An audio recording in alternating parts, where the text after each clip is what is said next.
Right, we're here for our final match of the week for week one. Feature matches. We got Evan C, so long time member of the server. Took an absence, and he's back now in full swing with us.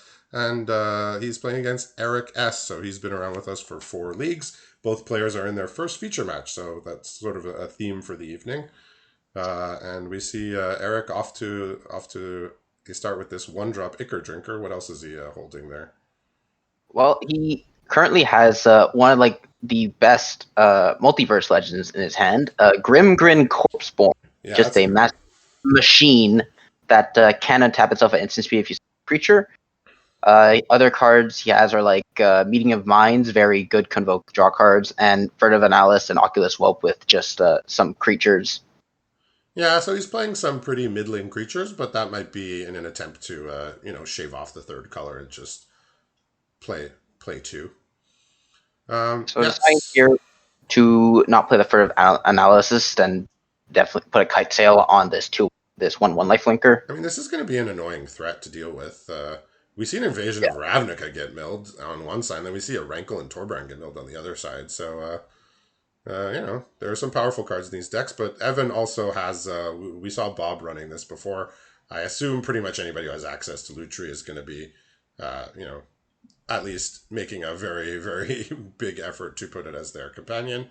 So Yes. Evan's hand, he has 3 swamps to go along with Lutri, Merciless Repurposing, and a Volcanic Spite. So he can pretty easily, kill off 2 creatures with that Volcanic Spite and get rid of a couple of those lands. He might just choose to do that right away, perhaps, and just he's drawn another swamp, so he could put both swamps on the bottom and get 2 redraws here. So Okay. yeah, because I mean, he doesn't want to. He's. I don't think he's planning on continuing to take 5 in the air and have his opponent gain 2 life. That's obviously not sustainable. So Yeah, I mean, he hasn't done it instant speed, and uh, he's just gonna fire it off here probably when the opponent attacks. oh yeah, But then next turn, this turn, he could put on Grin Corpseborn, and start getting some value off.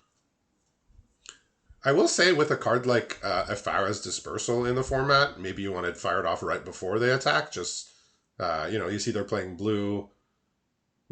If opponent wants to save their creature, it'll cost 1 mana instead of 3. So just a small Yeah. little thing here that playing with Ephara's Dispersal, if you are planning on killing things on your opponent's turn, you know, if they're playing blue,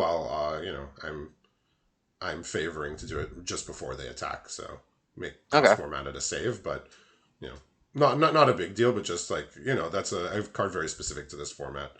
So it looks like Evan's gone to War of the Spark, and he's found a very, very interesting card. Well, I mean, it's just a Mind Rot, but it's a Davriel's Shadow Fugue.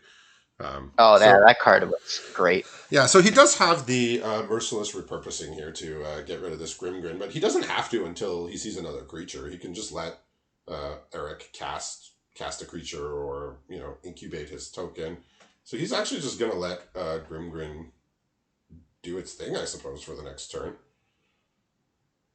Okay, so he's gonna discard his Meeting of Minds and Furtive Analyst. His last remaining card is Luris, which just grants Grim all the sack fodder in the world.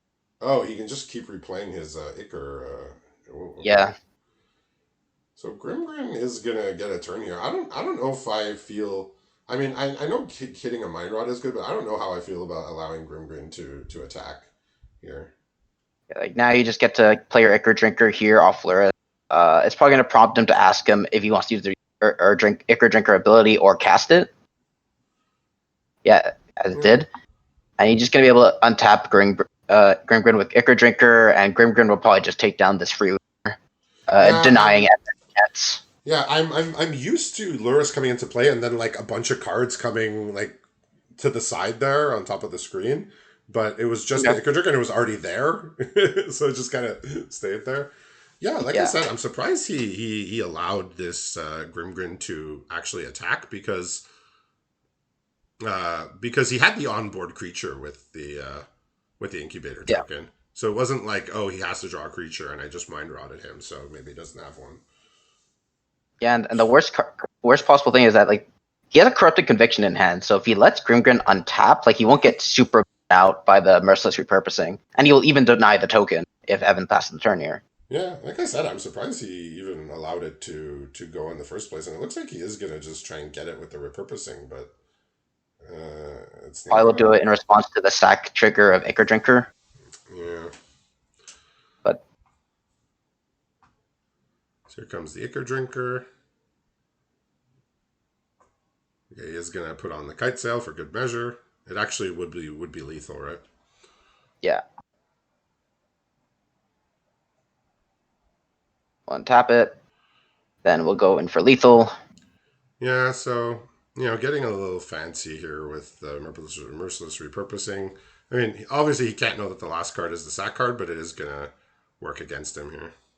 Yeah, he's He gonna will. lose that 3/3. Yeah, That would be very valuable here because Evan, like Eric, just keep playing a Ichor Drinker, and now he could just shoot up Luris, and that becomes a threat. yeah. This is actually gonna end the game. The Lurus with flying. He is attacking both. He has a Mirrored and Avenged, but both creatures trade for the Lurus anyway. But obviously, for lifelink flying, you cannot race it at this point in the game. So he needs to Yeah, absolutely find an answer, otherwise the Lurus will kill him. Yeah, here comes the Eco Drinker back again for the fourth time or so. yeah. You usually use the Ichor Drinker making a Phyrexian and not cover. But in this case, it seems correct. Yeah, so now he's just got a Mirrored and Avenged and 2 lands.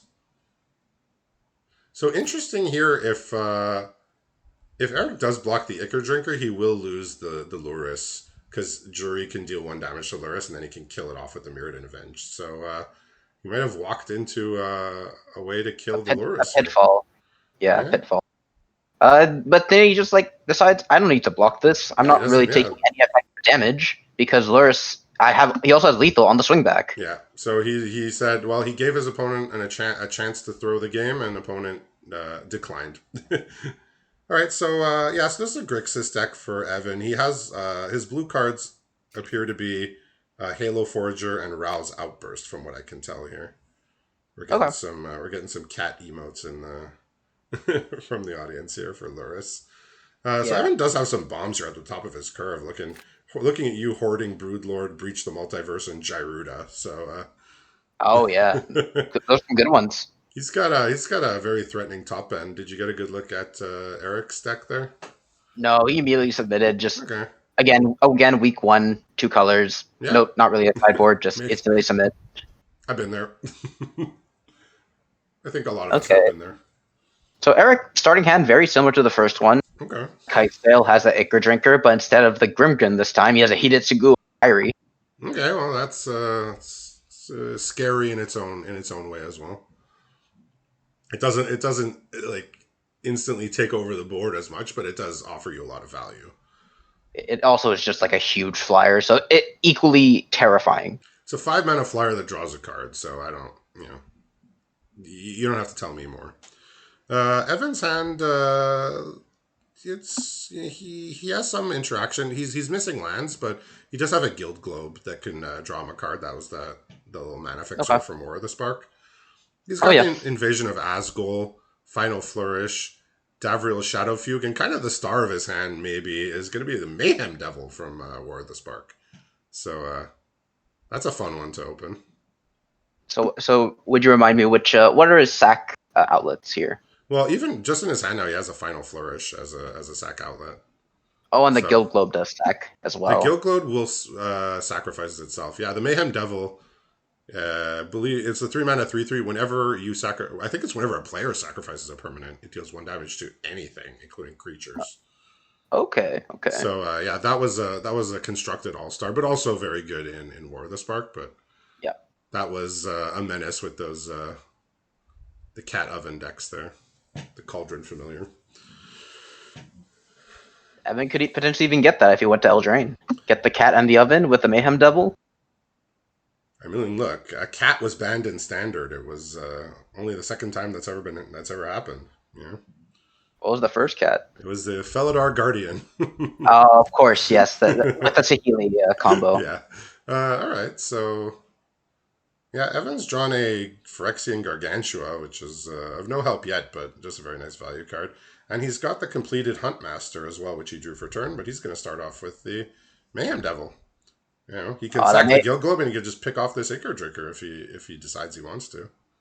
that Mayhem Devil might just get final flourished here. Yeah, that makes He's sense. gonna he's gonna sack the Ichor Drinker. But We'll take one he damage. will take a damage in the process, but he will prevent much more damage from coming through.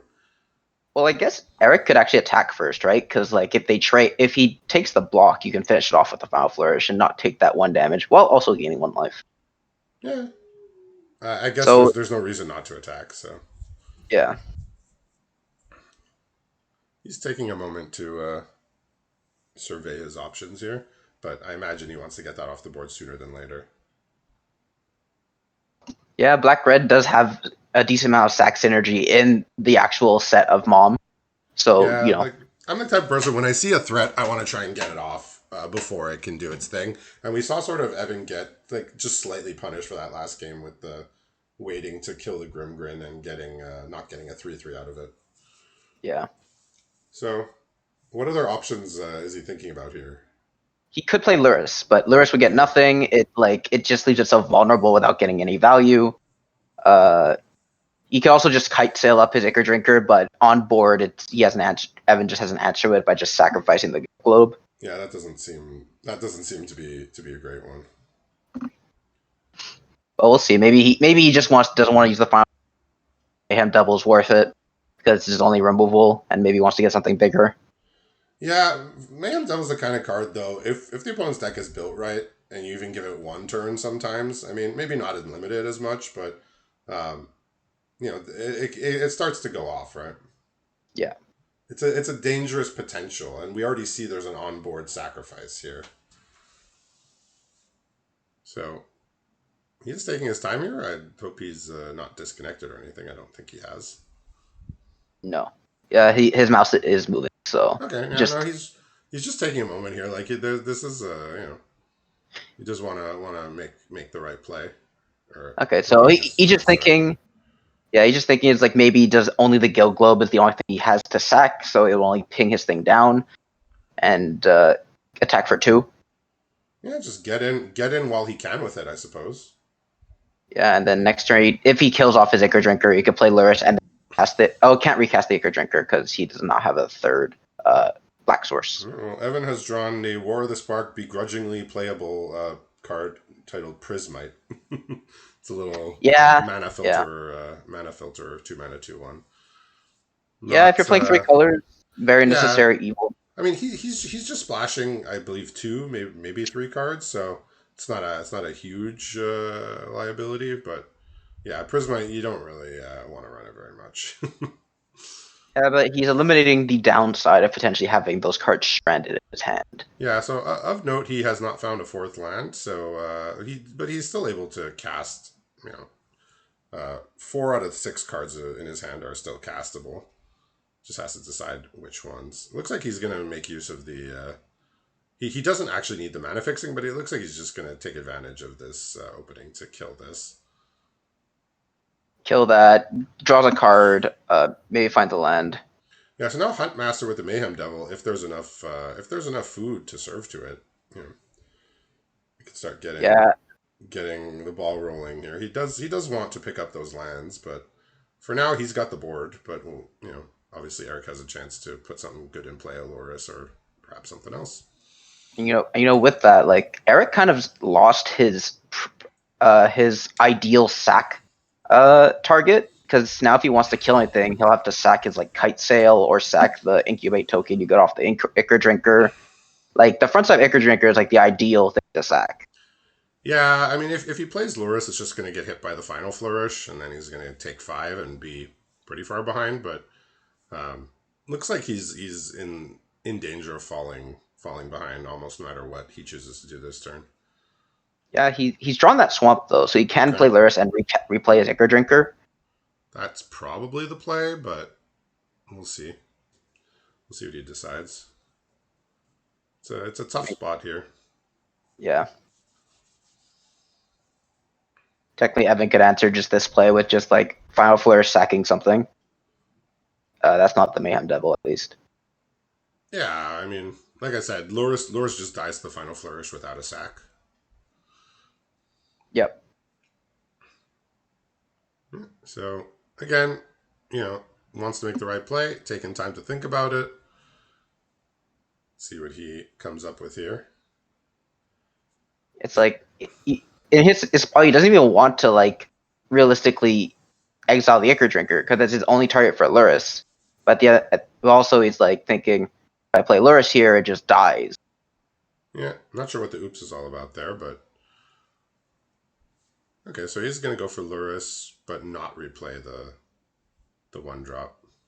Yeah, he's not holding anything up with, so I surprised he didn't play his swamp. He didn't play a swamp first. Yeah, so this is just gonna be an unkicked final flourish, and then probably the Prismite. Yeah, Yeah, Prismite, find the sec. yeah.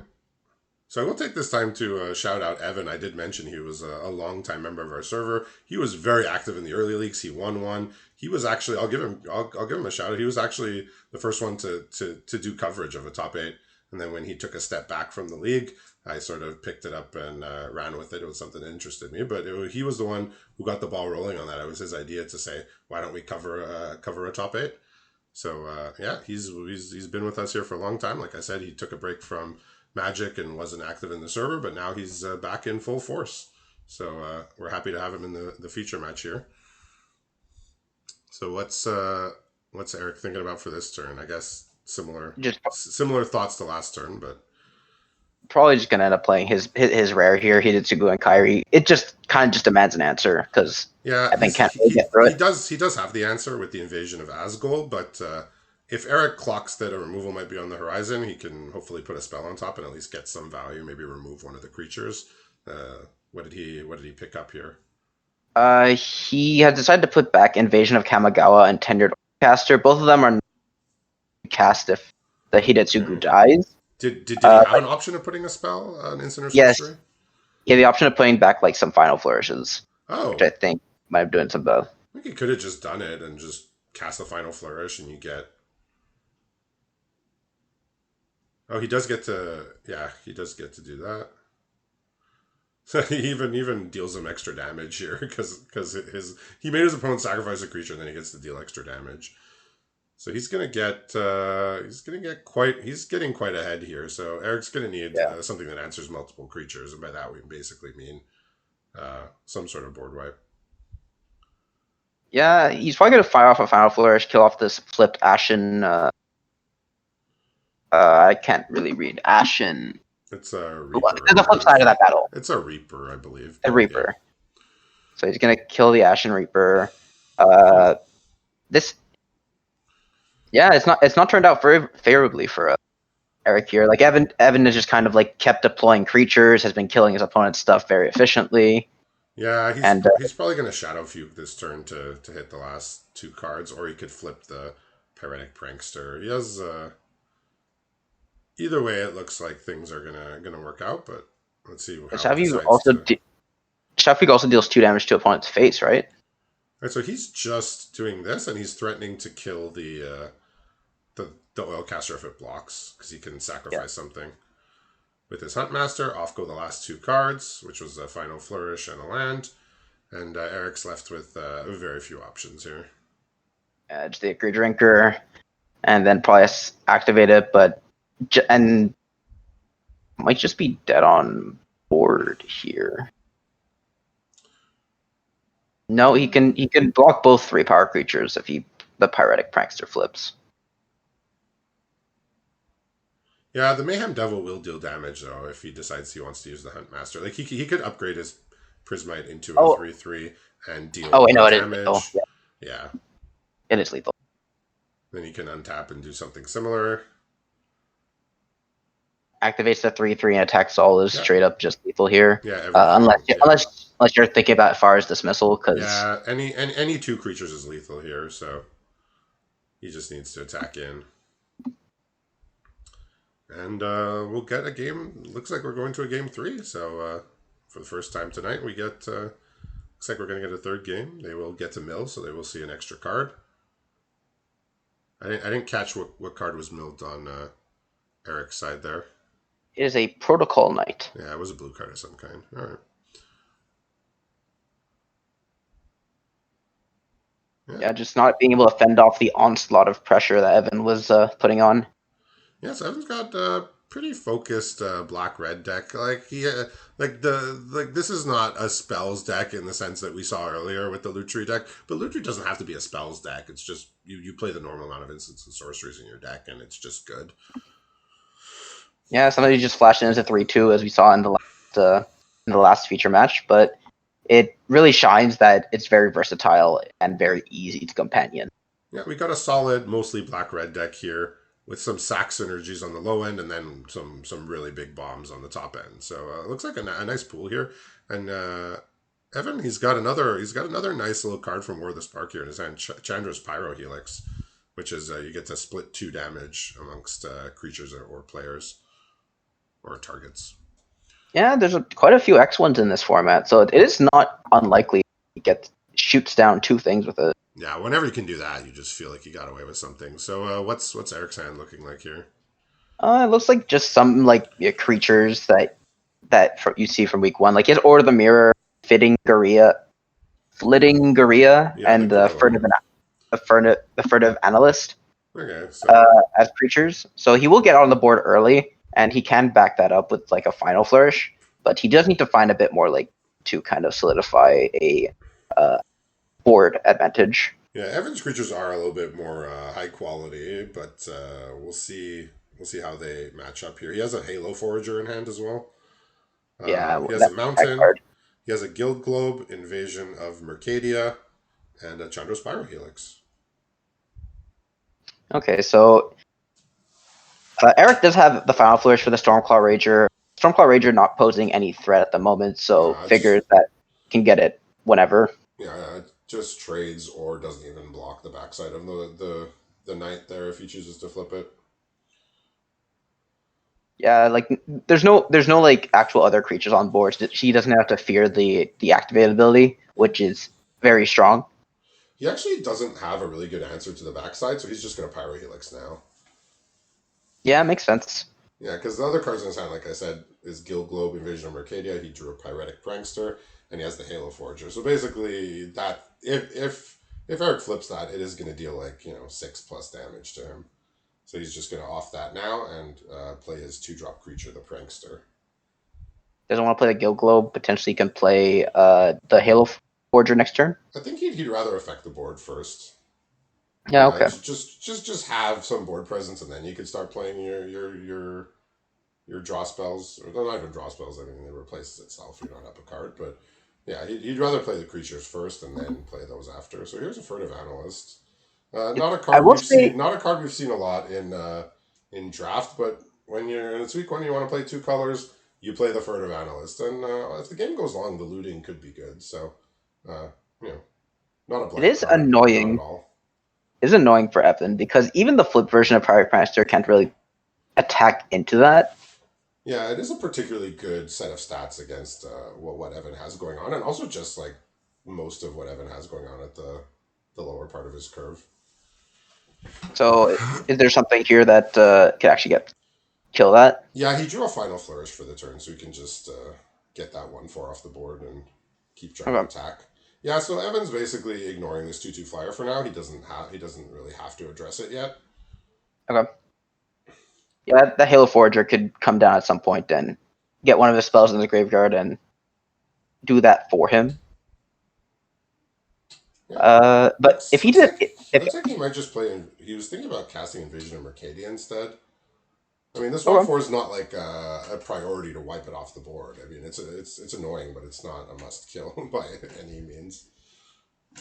okay, he's just gonna decide to hold up the Final Flourish, I guess. Yeah, that's the only option that he has. The rest of his hand is more expensive. Like I Okay, said, so it it's gonna looks get like he is just gonna get rid of the 2/2 flyer. He says, "I want to stop taking damage from this. I don't care about a 1/4. I care about taking 2 in the air." okay. So this is where the Corrupted Conviction will come in. We'll get like, I suppose, like a 2 for 2. And we have already seen this card cast several times just in our feature matches tonight. So Yeah, looks like this is a very good format for it. Village Rights has gone up, in my opinion. Like your blanking removal. A lot of the removal these days like tends to do something else. So Yeah, I think with a spell like this, the fact that it used to be 2 mana is now 1 is just it's a world of difference. Yeah, Like it's a world of difference that this only costs 1 instead of 2 because we used to I think it was called Altar's Reap and some other yeah, versions yeah. were 2 mana, but now we get it for 1. So really strong. Works So well here's with the set. Here's the 3/2 flyer. So there's another threat that Evan does have to deal with. I mean, he has the Halo Forger in hand, so um, he can play Halo Forger and cast a Final Flourish if he wishes next turn. how many cards are in Evan's graveyard? Because the Oculus Swap does draw a card. The opponent has 8 or more cards in graveyard. I I thought it don't. was I thought it was if you control a transformed permanent, but Oh, okay, never mind. You're right. No, you're right. okay. Yeah, this Oculus Web is very reminiscent of from Zendikar Rising. There was a card that drew a card. It was the exact same set of stats, and if you had a wizard, if you had another wizard, it drew a card when it died. Yeah, but that card actually mattered because there was a Wizards archetype, and it did matter for party and Yeah, for. like this Oculus Web, it doesn't help you transform permanents. It doesn't give you bonuses for transforming them, except for when it dies, and it's just sort of a 3/2 flyer. Like it seems like it would have all the right things it needed to be okay, but just by today's standards, it hasn't really lived up yet. But I mean, it is still a 3 power flyer. Like, you know, flying is still good. It's Yeah. still something that you can't really ignore for a large part of the game. It's just is the card worth 4 mana by today's standards? You know, not sure. Okay, so he's just gonna flip his. He's just going to transform his Paratic Prankster here rather than cast Invasion of Mercadia or even get Lutri in his hand. He doesn't have any spells to go with the Lutri anyway. Okay. So Eric has just been kind of unfortunate. He's drawn only islands. Oh, jeez. He can't cast his Final Flourish. He could cast Final Flourish, but he can't cast his Deadly. Oh, he has a Uh, deadly derision. Is that what you were saying? yeah. Cut off from one. Yes. Okay. All right. So he's got 2 removals. He got the final flourish. He's not. He's not gonna fall out of this game just yet, but it's on the verge, right? We're Yeah. teetering here. I mean, he does have this looter, so that is at least something. Yeah. So Evan's drawn Coming in Hot, which is that little 1 mana give first strike spell, and +1/+0. Okay. So he can get the 3/2 through the one, uh, if need be. Yeah, well, we'll see. We'll see what he decides here. But I think if Evan attacks with 3/2, Steve's probably just incentivized to just let it through and let it become a race because the Oculus Swap, like trading 3 damage, just benefits him because he's ahead on line. Yeah, I think as Evan has the option of playing his Halo Forger and killing off the opposing flyer.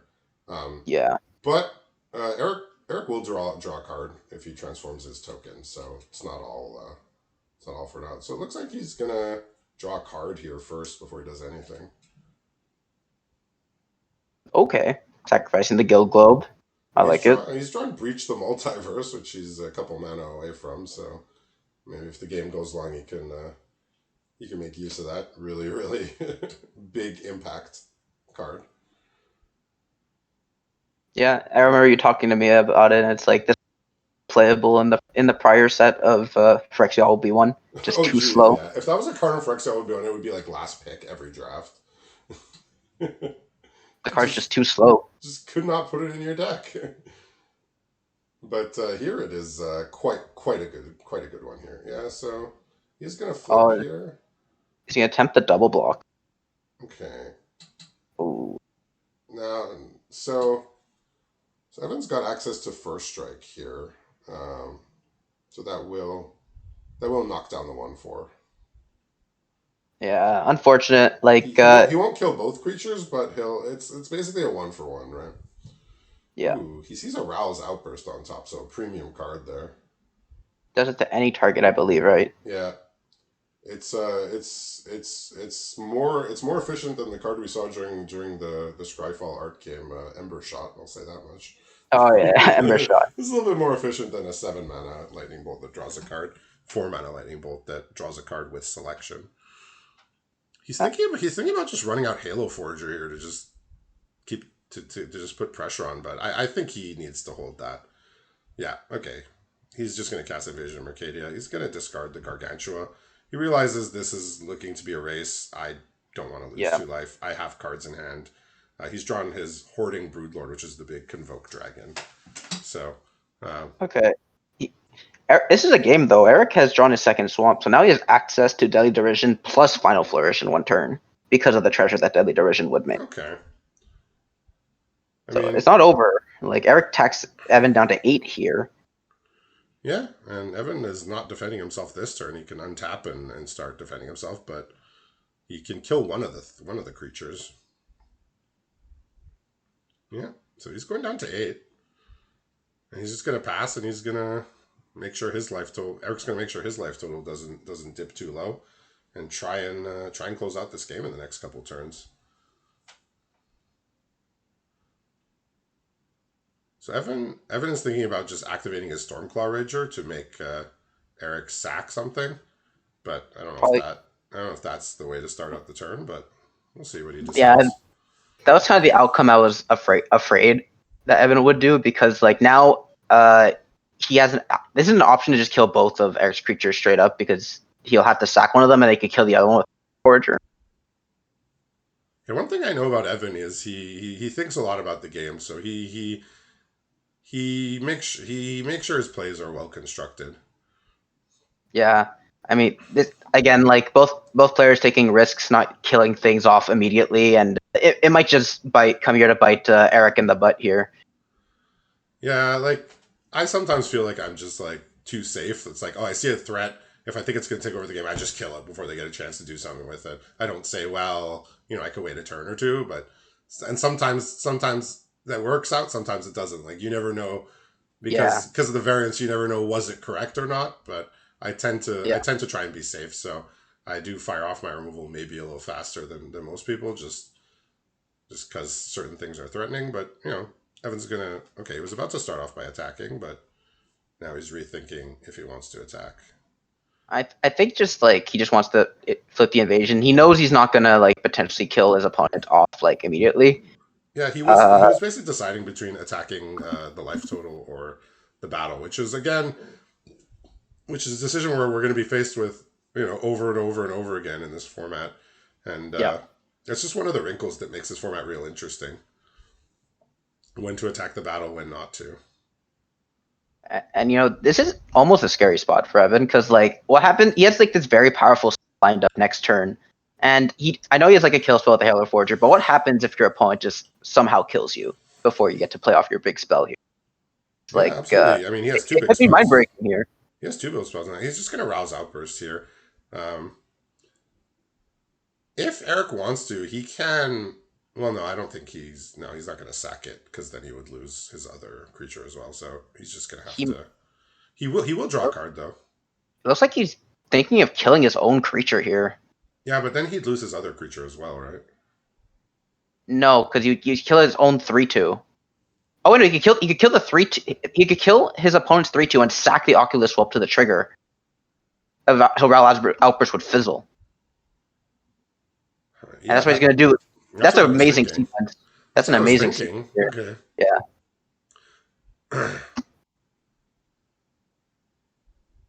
a bit of a There you neat go. play to get Yeah. around Power Outburst. Yeah, and fizzle the rouse outbreak. Really, really nice little play there. Like it. You just have to be aware of everything that's going on in the game here. But now Evan's gonna sort of, he's gonna breach the multiverse. So each player mills 10, and then he gets to reanimate a creature from each graveyard, and they become Phyrexians on top of whatever else they're gonna do.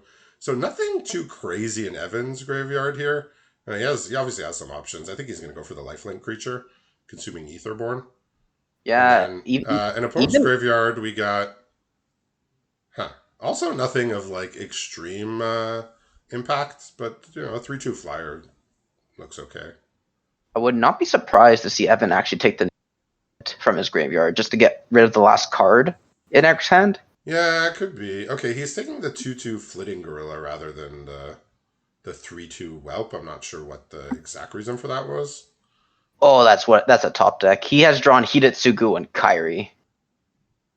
Okay, that's a pretty good So one. if he draws a big enough spell and he kills Hidetsugu and Kairi, that could just end the game.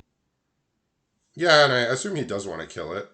So Evan does have Halo Forger next turn, so he can cast something of up to 4 mana from a graveyard.